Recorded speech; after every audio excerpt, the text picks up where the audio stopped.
అయితే ఉన్నాయి అది బీజేపీ మళ్ళీ మొదటికి వచ్చానా కైలాసం వాళ్ళ పెద్ద పామి అంటే అంతే కదా ఆలోచన లేకుండా ఎటుపడితే అటు ఎవరో చెప్తే నవ్వి ఓటేస్తే ఏమైంది అనేది మంచి గుణపాఠం తెలంగాణ గ్యారంటీ మంచిగా సంసారం జరుగుతుంది దానికి తొక్కచ్చినాం రైతులు మొక్కలు అవుతుంది బాకీలు కట్టుకుంటుంది ఎంతో మంది బాబు సిటీలు వేసుకుంటారు ఏదో వేసుకుంటారు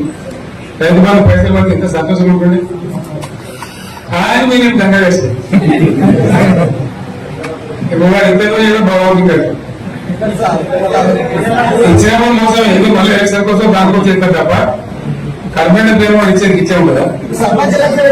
మనం ఉన్నప్పుడు కరోనా వచ్చింది కరోనా వస్తే రైతు బంధు రావాలి కరోనా వచ్చి రాష్ట్రానికి రూపాయలు ఆదాయం వ్యవసాయం అయితే జరగాలి కదా తప్పదని చెప్పి ఈవెన్ కరోనా ఉంటే కూడా రైతు బంధు రావాలి అంత నిర్ణయం తీసుకొని రైతాంగాన్ని నిలబెట్టాలని కాపాడుకోవాలని చెప్పి నాలుగైదు మంచి స్కీములు తెచ్చి ఇవాళ కాపాడుకుంటున్నారు గౌరవం వచ్చింది రైతు బీమా వచ్చింది రైతు బీమా పడితే ఎంతమందికి సాయం జరిగింది గుంట భూముల్లో కూడా మనకి సాయం జరిగింది చిన్న రైతుకు సాయం జరిగింది అట్లా అందరికి మనం గొర్రెల కాపలు గొర్రెలేయడం కానీ చేప పిల్లలు కానీ అనేక రకాల అన్ని వర్గాల ప్రజలను ఎట్లా ఆదుకోకుండా ఆదుకున్నాం మా తెలంగాణ కదా మేము తెచ్చుకున్నాం కష్టపడి మా వాళ్ళందరూ పైకి రావాలి కాంగ్రెస్ గవర్నమెంట్ కాంగ్రెస్ పార్టీ మొదటి నుంచి కూడా ముస్లింలు ఓట్లేసుకున్న తప్ప ముస్లింలకు మనం చేసిందా ఇమాం మౌజాలకు మన జీతం ఇచ్చిందా మన మధ్యగానే ఫస్ట్ టైం వాళ్ళని గుర్తించి వాళ్ళని గౌరవించుకున్నాము ముస్లిం మైనారిటీ పిల్లలకు మన గిరిజన పిల్లలకు మన ఎస్సీ పిల్లలకు మన బీసీ పిల్లలకు ఎంత మంచి రెసిడెన్షియల్ స్కూల్ పెట్టుకున్నాం ముందు తీసుకుపోవాలి ఇవాళ మనకన్నా ముందు నాకు బాధ కలిగేది ఏంటంటే చిన్న వర్గాల ప్రజలు కాన్వెంట్ స్కూల్లో చదివించలేదు వాళ్ళ పిల్లలు కూడా బాగా చదవాలని చెప్పి ఎస్సీలకు బీసీలకు గిరిజనులకు మన మైనారిటీ సోదరులకు గురుకుల పాఠశాల పెట్టారు అద్భుతమైన చదువు చదువుకున్నారు ఇవాళ మొత్తం రోజు బడి పిల్లలు విషాహారము కడుపునొచ్చుడు బాధపడు పువ్వులు అన్నం పెట్టుడు పిల్లలు వెళ్ళిపోతున్నారు హాస్పిటల్ జిల్లాలకు వెళ్ళిపోతున్నారు తల్లిదండ్రులు కూడా భయపడి తీసుకుపోతున్నారు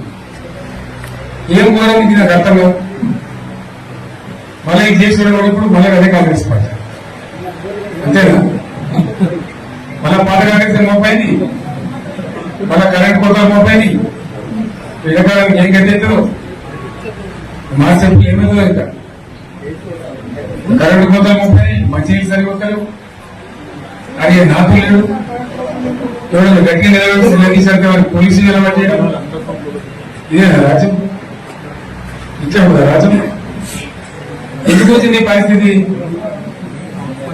చెప్తా నాకే గుర్తులేదు నేనేమంటున్నా అంటే ఇట్లా అనేక పనులు చేసుకున్నాం మనం గోదావరి నీళ్ళు వేసుకున్నాం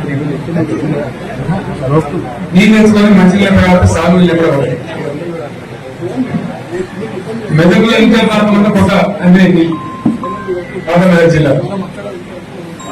వీధికి దిగి పైకి వచ్చేట్టు ఎక్కడ నీళ్ళ చెట్టు పెట్టుకుంది కెండాలు పెంచిన పనులు స్టార్ట్ అయినాయి ఉత్తరాలు వచ్చేందుకు పనులు మొదలుపెట్టింది ఇవాళ కాంగ్రెస్ గవర్నమెంట్ ఆ టెండర్లు ఎందుకు ఆపింది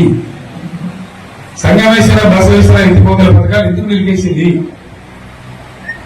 ఎవరి కోసం నిలిపేసినట్టు నేను హరీష్ రావు చెప్తున్నా మీరు రెండు తాలూకాల ప్రజలు కూడా సమీకరించి సంగమేశ్వర బసవేశ్వర పెద్ద ఎత్తున దండయాత్ర చేయాలని తప్పదు కదా తెలంగాణ వచ్చింది ఇది కూడా రావాలని కొట్టాలంటే